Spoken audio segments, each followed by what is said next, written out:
This is Hodgdon 777, the 3F variety. And oh, look, it cleans up with water, like other things I can think of. Now, most of the folks that watch my stuff know I am not a big fan of substitutes like this and Pyrodex. But I've gotten several requests from some polite people that want me to give it a try in a cartridge to see how it stacks up against other things like these. So for this experiment, we are going to be trying this 777 powder in 45 Colt, which interestingly enough, where's that stuff? It says so right here. Caution, do not use 777 3FG in a cartridge. Huh. What do those guys know? But we're going to be trying it in 45 Colt with 40 grains, and we're going to measure that in volume. Then we're going to weigh it and see what it actually weighs. I'll get to that part in a minute. With a 255 grain lead flat point to see really if it does any better or worse than Swiss. Now, we're going to use the Ruger Bisley, which has a 4 5/8 barrel, because AR American, who's made this request, has a 1873 copy with a 4 3/4 inch barrel, so that's about as close as I can get it. And we'll see what happens. Okay, so we have our 777 measured out, 40 grains. Now we're going to weigh it. And that comes out to 35.8. Well, that's much more dense than the usual Pyrodex. So I think what I will do is I will just weigh out 36 grains for each one, and we'll go from there. So here's our 45 Colt. It's already sized. I usually size them after I get them out of the washer machine. We'll flare that a little bit. Get it primed up there.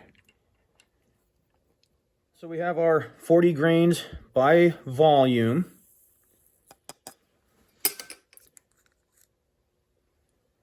Yeah, that looks about where 40 grains of 3F Swiss would be. Pretty much right up to the top.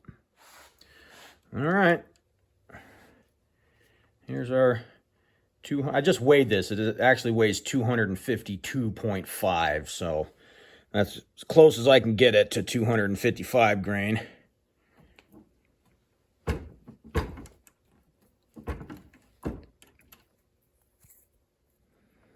There it is.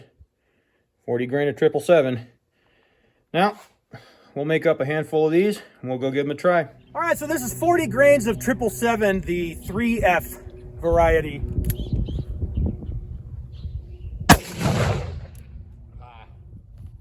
1,040. Dang. 1106. Drilled it. 997. Boy, it shoots high out there.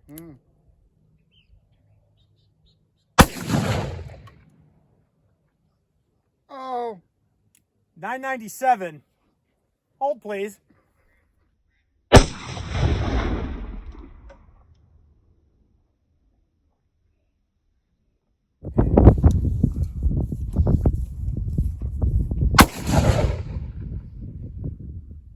$26. Yeah, shit. Oh, there we go. 1,025.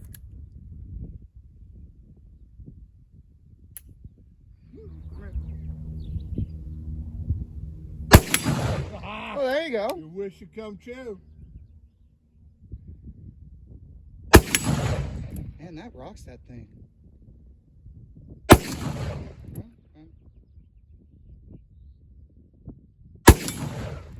Got you some. Yeah. Looks to be shooting high, bro. No. That was pretty good.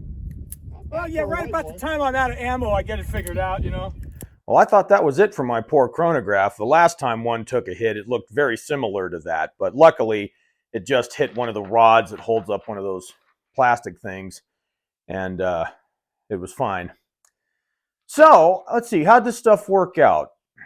So that was 40 grains of volume, 3F, 777.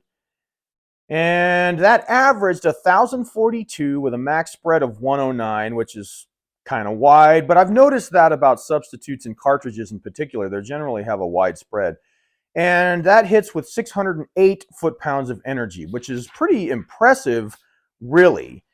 Now, sometimes people give me a hard time for being critical of substitutes. We pick on substitutes mostly just because we can. Now, I suppose if I had to make a case for substitutes, anything with a cartridge or cap and ball, pistol, any kind of firearm that has limited case capacity, 777 would probably be a good option if you really want to get as much power as you possibly can. Now, I've done plenty of tests with 40 grains of 3F Swiss, and in my Bisley, it runs, I think, 960 is what it averages, where this averaged 1,042 out of a pretty short barrel, because I get 1,050 out of a 7.5-inch Colt copy or my Walker or something of the like. So for having a short barrel to get over 1,000 feet per second like that is pretty impressive. I was surprised at how high it hit. Even at 30 some odd yards, that green target was 30 some odd yards, it still was going over it by a good 6 inches or so. So all that stuff will change. But, you know, again, to make a case for the substitutes, if you're one of those people that can't get real black powder, or you're not interested in making it or whatever, it's just really easy to go down to your local sporting goods store and pick up a bottle of that stuff, that's fine. If that works for you, that's fine. The reason why I like real black powder is I do a lot of flintlock stuff, and you really need real black powder for flintlocks. The substitutes don't work worth a damn. Now, there's always that one guy out there, I'm talking to you, that's writing a comment right now going, well, I've been using Pyrodex in my flintlock forever, and it works fine. Great, good for you. I'm glad to hear it. But for us normal people, you really need real black powder. Now, one of my problems with this stuff, as far as cost goes, this was $42 out the door. Because I have people tell me all the time, like, I'm not buying Swiss. That stuff's too expensive. It's $37, or it might even be a little bit more now. Plus shipping and all the rest of the stuff, it works out to, you know, more money per pound, naturally. Well, $42 out the door is not cheap. And I don't know what's going on with GoX. They're not producing any yet. Supposedly they're making it, and it's going to be out this July. So this summer it's supposed to be up and running again and available to the public from what I hear. But Swiss has always been more expensive than GoX by a reasonable amount. For a long time, years, you could buy GoX for like $18 a pound. That's pretty damn cheap. I don't care who you are. And Pyrodex was about the same. It's more now, of course. So as far as cost goes, if I'm going to have to spend that kind of money, I'd rather just buy Swiss. Not that this didn't perform well in a cartridge. It most certainly did. By the way, I'm not sure why they have that on here about you can't use it in a cartridge. I really don't know why. Maybe it's the spread. Maybe it makes more pressure. I'm not sure why, but it worked fine. I'm sure there's probably somebody that's going to give me a lecture about that. That's fine. Go for it. So I hope somebody out there found this educational and inspiring. And as usual, folks, if you thought this video didn't suck, do me a favor and hit the like button and consider subscribing. And if you did think it sucked, well, then go make your own damn video.